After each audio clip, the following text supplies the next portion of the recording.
Sejam todos bem-vindos ao Reflexão em Foco com Luciano Oliveira, o canal que traz entrevistas aprofundadas com autoridades, especialistas de diversas áreas, oferecendo insights valiosos para empresários, profissionais e entusiastas do conhecimento. Aqui você encontrará conversas esclarecedoras sobre temas relevantes do mundo dos negócios, inovação, liderança e muito mais. Nosso objetivo é proporcionar um conteúdo de qualidade que inspire e informe, ajudando você a tomar decisões mais assertivas e se manter atualizado com as tendências do mercado. O que você vai encontrar aqui? Entrevistas exclusivas com especialistas reconhecidos, análises profundas sobre tendências de mercado, estratégias práticas para crescimento empresarial, reflexões sobre o futuro dos negócios, conteúdo direcionado para empresários e profissionais, apresentado por mim, Luciano Oliveira, advogado especialista em direito empresarial, com mais de 17 anos de experiência. Cada episódio é uma oportunidade de expandir a sua visão e aprimorar as suas estratégias profissionais. Inscreva-se e ative as notificações para não perder nenhuma entrevista que pode transformar a sua visão profissional. Nosso convidado de hoje é o Dr. Ivo Dall'Acqua Júnior, uma das maiores e mais respeitadas lideranças do comércio brasileiro. Atualmente exercendo a presidência da Federação do Comércio do Estado de São Paulo, a FEComércio São Paulo. Com formação em Direito e Contabilidade, Dr. Ivo construiu uma trajetória sólida que combina experiência prática no varejo, sendo empresário do ramo de material de pintura e acessórios, desde 1975, com um profundo conhecimento institucional. Sua liderança se consolidou através de múltiplos mandatos como presidente do Sincomércio Araraquara e como vice-presidente da FEComércio São Paulo desde 2010. Dr. Ivo exerceu funções estratégicas como presidente da Comissão Estadual do Emprego, juiz classista no TRT-15 e atualmente representa também a Confederação Nacional do Comércio, a CNC. Com quase 5 décadas dedicado ao setor comercial, Dr. Ivo possui uma visão privilegiada das transformações que moldaram o varejo brasileiro, tornando-se uma voz autorizada para discutir os desafios e oportunidades do comércio na era pós-pandemia. Doutor Ivo, obrigado pela presença aqui no nosso canal, né? É uma honra, é um prazer muito grande. E o primeiro questionamento, né, a primeira pergunta que eu gostaria de trazer e levar para esse pessoal que tanto precisa hoje de novas visões, o que o senhor me diz sobre o comércio atualmente, né? Olhando que pós-pandemia, muitos consumidores mudaram os hábitos de consumo, a forma de atuar, além de outros desafios que o comércio varejista físico tem tido, como virtualização do dinheiro, onde os aposentados não precisam mais ir às agências bancárias do centro, esse público fazia com que a economia circulasse um tanto mais. Virtualização também de atendimentos de fundo de garantia, onde também era necessário até o banco, seguro-desemprego. Segundo o que nós ouvimos, isso também impactou. O que o senhor diz, doutor Ivo, sobre a situação atual do comércio e como o senhor vê o futuro para que eles consigam se reestruturar e voltar ainda mais forte do que estavam antes da pandemia? Bom, é o tipo de assunto que não é de fácil encaminhamento, nem tampouco resolução. Mas eu não vou entrar no assunto antes de cumprimentar quem está nos seguindo, porque dedicar um pouco de tempo a refletir sobre as questões do cotidiano, do mundo do empreendedorismo e da economia, é dedicar tempo a uma reflexão fundamental. Então não é perda de tempo. Eu vi transformações, eu vivi transformações, mas eu diria que o momento que nós estamos vivendo é de uma transição muito brusca, com ferramentas que vão perdendo a validade muito rapidamente, porque as novas tecnologias, elas não são só impactantes do ponto de vista da busca do resultado, mas o próprio ferramental entra em obsolescência muito rápido e, ao mesmo tempo, a gente tem que lidar com uma realidade que contempla 3 gerações. Por outro lado, os hábitos de consumo mudaram, e muito. E mais uma questão, é cada vez a exigência para quem oferece produtos, para quem oferece serviços, é cada vez maior. A legislação está se aperfeiçoando em busca de um grau de excelência com o qual nem todos têm condição de conviver. Numa empresa de quase 50 anos, a gente viveu todos os solavancos que a economia do Brasil provocou. Nós vivemos planos econômicos, nós vivemos mudança de moeda. Quando estávamos imaginando que as questões estavam se adequando, nós tivemos um solavanco mundial, a crise a grande crise imobiliária na maior economia do mundo, nos Estados Unidos, que teve um efeito danoso para as demais economias. E o Brasil não aproveitou aquele momento. O Brasil imaginou que, estimulando o consumo e deixando a sociedade feliz, nós poderíamos estar bem. Mas a gente não investiu no mais importante, que é na infraestrutura. Nós não investimos naquilo que é fundamental, que é formação e conhecimento. Mas, como todo momento de crise é um momento de grandes oportunidades, eu acredito que a gente possa transformar. Ou talvez a palavra seja essa mesmo, né. O comércio e o empresário, ele vai ter que se reinventar, vai ter que se transformar. Sim, e a gente não tem que ter medo, nem da tecnologia, nem das novas formas de relação e nem tampouco do enfrentamento dos novos hábitos, não só de consumo, mas nos nossos hábitos de convivência. Mas a gente precisa colocar tudo isso na mesma planilha para fazer com que o resultado não só dessa análise, mas das ações decorrentes dessa análise, sejam os melhores para todos.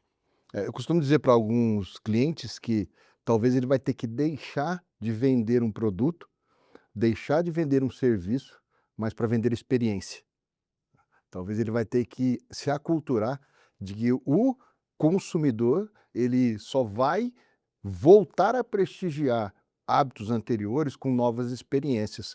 O senhor concorda com isso? Totalmente. A gente já vê o efeito disso nos hábitos alimentares. Hoje, quem gourmetizou esse hábito foi buscar o refinamento lá na origem. Foi buscar na essência de cada tipo de produto utilizado, da forma de fazer, da forma de aplicar, lá na origem, e trouxe a gourmetização. Eu acho que esse momento está dando esse tipo de oportunidade para nós. Gourmetizar o comércio. E Está na hora. é um encaminhamento. E outra coisa, talvez a gente precisa começar agregando valor, vender menos para vender bem. Vender o que o consumidor precisa Vender mesmo. o que o consumidor precisa, para o consumidor valorizar.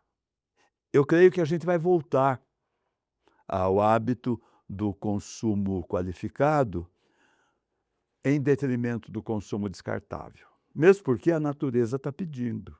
Nós estávamos falando agora há pouco sobre a experiência, né, talvez em comprar no comércio, talvez em voltar a olhar para o comércio físico de outra forma.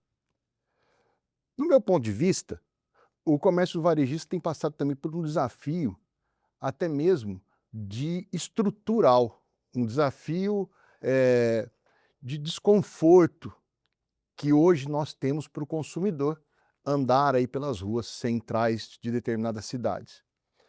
E algumas cidades têm revitalizado essas áreas centrais, né. Qual a sua opinião sobre essa necessidade também da revitalização e olhar pelo poder público, um olhar diferente para tentar trazer aí um pouco de conforto, já que o consumidor ou ele pede online, ou ele vai até shopping, que é climatizado, tem estacionamento, então, ou seja, um conforto maior. Qual que é a visão sua sobre isso, doutor Ivo? Faz de conta que a gente está falando só para Bebedouro e para São José do Rio Pardo. Cidades do porte de Bebedouro e São José do Rio Pardo estão num grande momento para cuidarem, não da revitalização, mas da manutenção do hábito, da frequência dos consumidores nas regiões comerciais, que ainda hoje continuam, como uma uma área de acolhimento. Cidades que cresceram mais já foram abandonando o centro da cidade. Mas existe uma questão aí, questão da mobilidade. As pessoas querem andar de carro, querem chegar até o ponto final. Então, com isso, os espaços mais antigos que não eram preparados para o automóvel ou para qualquer outro tipo de veículo automotor, eles acabaram sendo abandonados pelo fato de terem sido oferecidas alternativas mais confortáveis. Você chega e tem condição de estacionar seu carro. Então, essa crise que o os centros históricos e centros comerciais têm, decorre um pouco disso. Um outro tanto decorre também do fato das pessoas terem se afastado daquilo que, na cidade, de uma forma geral, juntava as pessoas, que era a região central da cidade. Os hábitos mudaram. As pessoas indo embora, esse espaço passa a ser ocupado por quem não tem ocupação Por nenhuma. desocupados.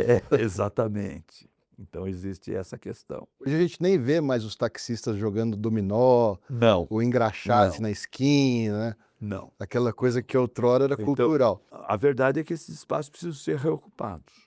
E estando ocupados por quem realmente tem que ocupar, pode ter certeza que ele não vai ser ocupado, porque a física não admite isso. 2 corpos sólidos não ocupam o mesmo espaço. Então existe essa questão. Agora, é uma questão também das pessoas retomarem os hábitos de convivência. Eu tinha um velho comerciante na Araraquara, quando perguntado por que ele estava tanto tempo no comércio, por que ele gostava tanto, ele falou: "Porque no comércio não tem um dia depois do outro, porque cada dia a mesma pessoa, se voltar ao meu comércio e conversar comigo, ela terá chegado diferente, com outras informações, e eu enriqueço um pouco mais só pela convivência e pela troca". Eu não preciso te dizer que ele era Fantástico, adorado pelos clientes. fantástico. E a fidelização vinha daí, né? A fidelização vem a partir da empatia, Sim, sim, com e não certeza. é a partir do cashback e nem tampouco da promoção. Atrelado a isso, né, nós falamos da revitalização, do ponto de vista do poder público, como que anda a política pública relacionado ao comércio do varejo, principalmente o varejo físico? Qual que é a tua visão sobre isso, doutor? O poder público, vamos falar de quem está de plantão agora. Eles têm uma dificuldade enorme em dialogar com o setor econômico, porque eles estão preocupados apenas em contemplar seu orçamento. E o pior, eles não veem outra forma de contemplar o orçamento a não ser impondo custos e responsabilidade para quem está desenvolvendo a atividade econômica. Aliás, é uma atitude desrespeitosa por parte do governo, porque o Estado tem que entender que ele é provido pelos efeitos da atividade econômica. O provedor do Estado é o empreendimento. A atividade econômica gera riqueza e essa riqueza gera o provimento do Estado, gera tributo.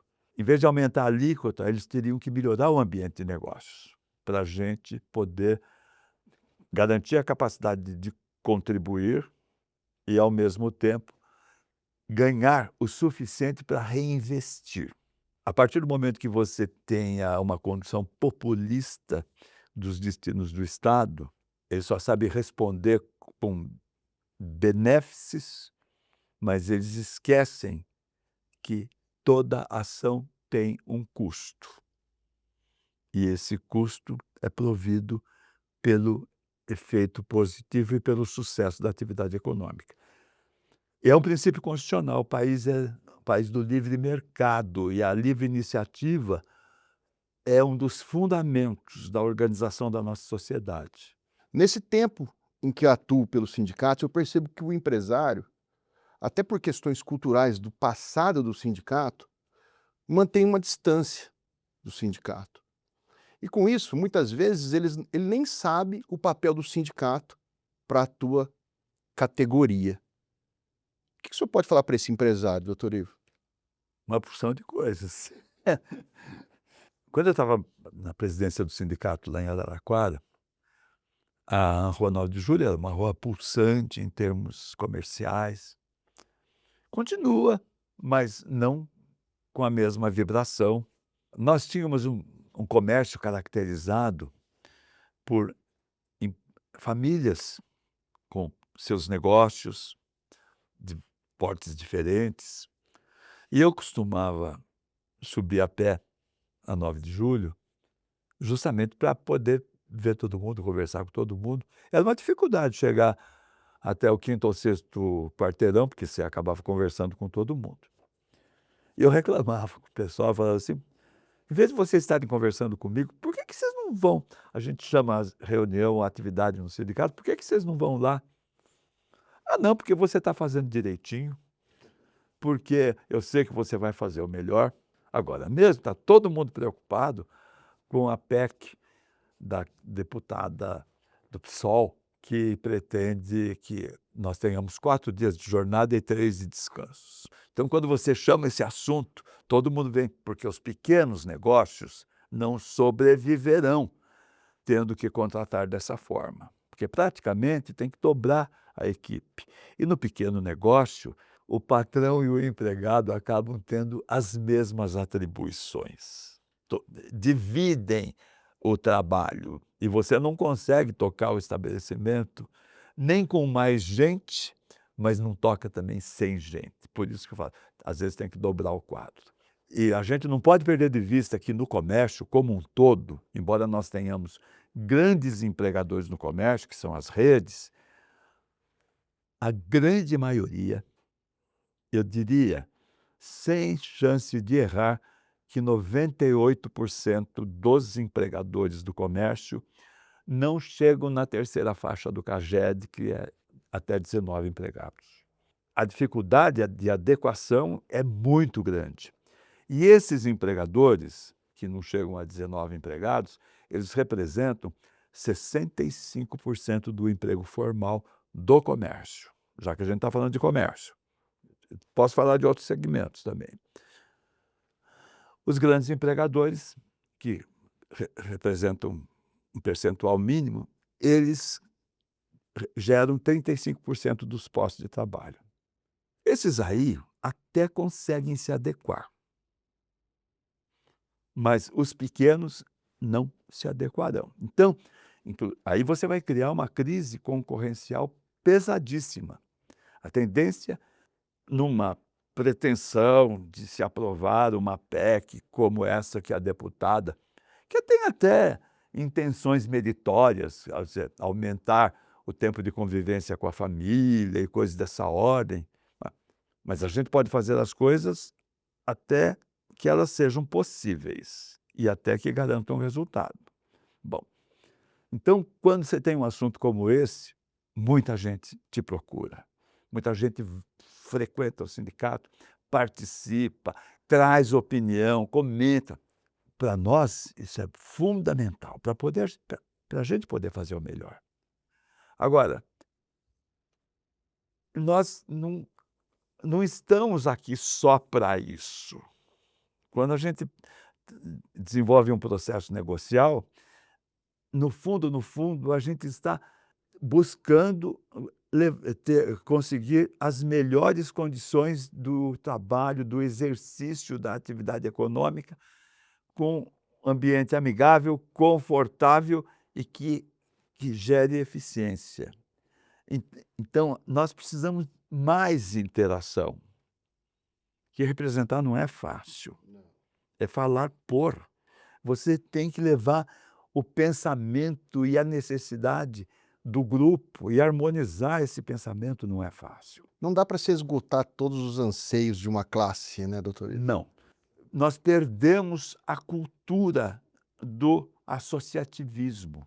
Isso daí é efeito até, talvez, de um enrijecimento interno de cada um por si e tal, mas diminui inclusive o grau do convívio solidário, porque mesmo que você esteja disputando o cliente,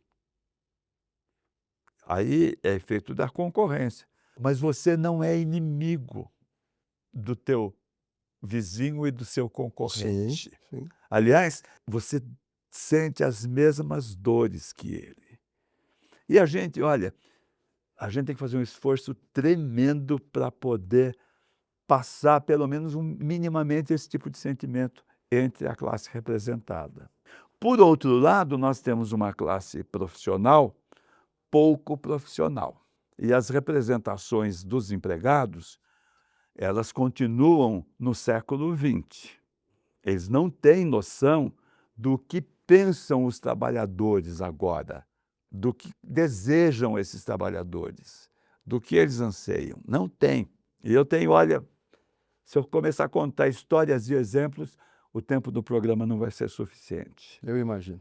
Só que eles não têm consciência de que é importante a gente estar construindo e exercitando uma concertação para buscar melhores resultados para ambos. Nós tínhamos, no comércio em geral, uma média de permanência no mesmo emprego muito acima de 5 anos até o final do século passado. Até o ano retrasado, nós ainda tínhamos mais de 2 anos de renovação total do quadro do comércio.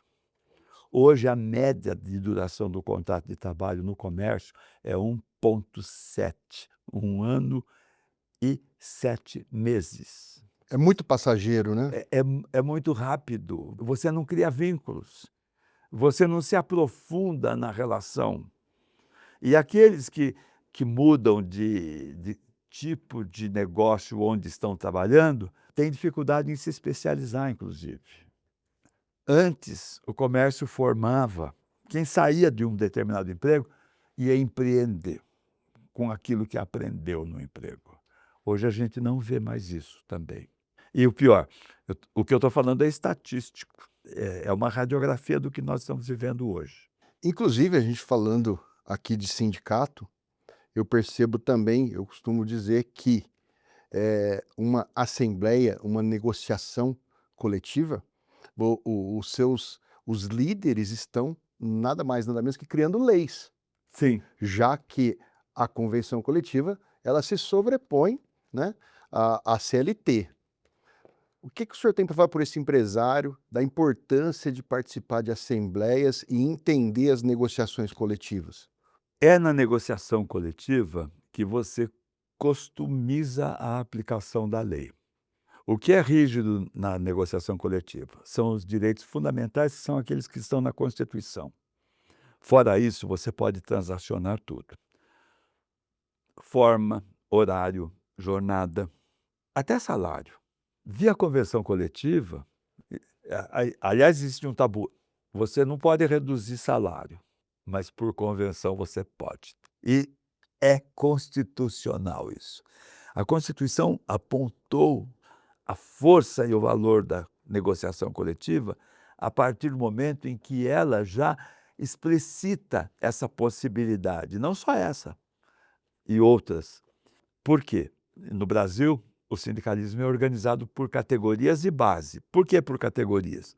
Porque quando determinada categoria vai bem, todos podem usufruir desse ir bem. E quando vai mal, você pode negociar para menos. Já aconteceu mais de uma vez. E os primeiros a dar exemplo disso foram nos anos 90, antes da reforma trabalhista, inclusive, quando nós tivemos a crise da indústria automobilística no ABC, e assim outros. Então, para garantir a continuação do negócio, o mercado, a distribuição de renda, então as coisas foram parametradas para menos naquele momento, para depois ter uma retomada. O empresário precisa ter consciência disso, que ele não tem só o ônus, ele pode ter o bônus num momento em que ele precise para garantir a sobrevivência da empresa e, consequentemente, a manutenção dos empregos. Ele tem também essas ferramentas. E quem pode fazer isso é o sindicato. Para encerrar, doutor Ivo, com toda a sua experiência à frente dessas entidades fundamentais aí no comércio e até mesmo como comerciante que já fora, alguém que quer empreender agora no comércio varejista, seja uma pessoa jovem, já seja uma pessoa que está querendo mudar de vida, qual a dica e qual a sugestão que o senhor dá para esse empresário? Primeiro, para começar a empreender, tem um plano de negócio. Quando eu falo um plano de negócio, pesquise antes os custos que você vai ter, o mercado em que você vai atuar e o tipo de produto que você vai ou produzir ou vender. Porque isso vale, não é só para o comércio, vale para qualquer tipo de atividade. Até para a prestação de serviço, que muitas vezes a prestação de serviço depende de uma habilidade sua ou de um conhecimento de determinada técnica que você possa ter. Então, tenha um plano de negócios. Procure se orientar com pessoas que possam trazer informação que te dê segurança. É legal a gente estar conversando com um amigo, falando que vou te dar maior força, falou: "Vai, faz assim que vai dar certo". Não, vai dar certo por quê? E vou fazer assim, por quê e para quê. E nós temos suportes vinculadas aos planos de representação. No caso do comércio, nós temos o SESC e o Senac na área de formação, tal. O SESC já é o momento melhor da história, que é convivência, é cultura, é lazer, é esporte, é bem-estar, é saúde. Bom, mas nós temos o SEBRAE, e o SEBRAE está com um trabalho muito ativo no estado de São Paulo, inclusive com um programa chamado Loja do Futuro. Mas independente do programa Loja do Futuro, eu vi ações conjuntas do SEBRAE que trouxeram resultados fantásticos para determinados lugares, determinados municípios. Agora, voltando à primeira pergunta que você me fez, comércio presencial e tudo mais. Nós temos uma tendência forte nesse mundo onde toda a informação está disponibilizada, as pessoas procurarem aquilo que cuja formação de custo tem a menor intercorrência. Por isso que o comércio digital está ganhando muito espaço. Mas por hábito do consumidor, e o hábito consumir é um prazer também, e comprar é um prazer também, quem está tendo mais sucesso usa o modelo híbrido. Tem o produto para mostrar na loja, no físico, e tem para entregar no virtual. E muitos fazem o trocado, você compra pelo virtual e retira no físico, pelo prazer de levar a mercadoria para casa, porque também é outra alegria a família escolher junta. Então, a gente tem que saber harmonizar isso tudo, para tornar o comprar também um momento de prazer. A experiência, né? É uma experiência. Doutor Ivo, nosso tempo está se esgotando. Eu gostaria de que o senhor dissesse, após décadas, né, à frente da classe do comércio, qual legado o senhor gostaria de deixar, vai deixar para as futuras gerações da classe? Primeiro, informação, agregado a isso, formação e, para completar, somando isso tudo, um desenvolvimento de consciência que faça com que cada empreendedor do comércio tenha nisso um motivo de muita satisfação, de muita alegria, de muito orgulho, porque a minha geração, infelizmente, estimulou seus filhos a fazer outras coisas que não ser comerciante. Cansei de ver amigos meus falando: "Vai estudar para você não ter que ralar como eu". O comerciante que não tem prazer em estar facilitando a vida das pessoas, trazendo para próximo delas aquilo que elas precisam, e não à toa, o símbolo do comércio é representado por Mercúrio em Roma, mas Roma se aculturou, na verdade era Hermes, na Grécia. Tanto é que uma das melhores marcas de produto do mundo é Hermès, que é que era o mensageiro dos deuses, porque como ele era o mensageiro dos deuses e ele andava rápido porque tinha asa nos pés, ele levava as informações.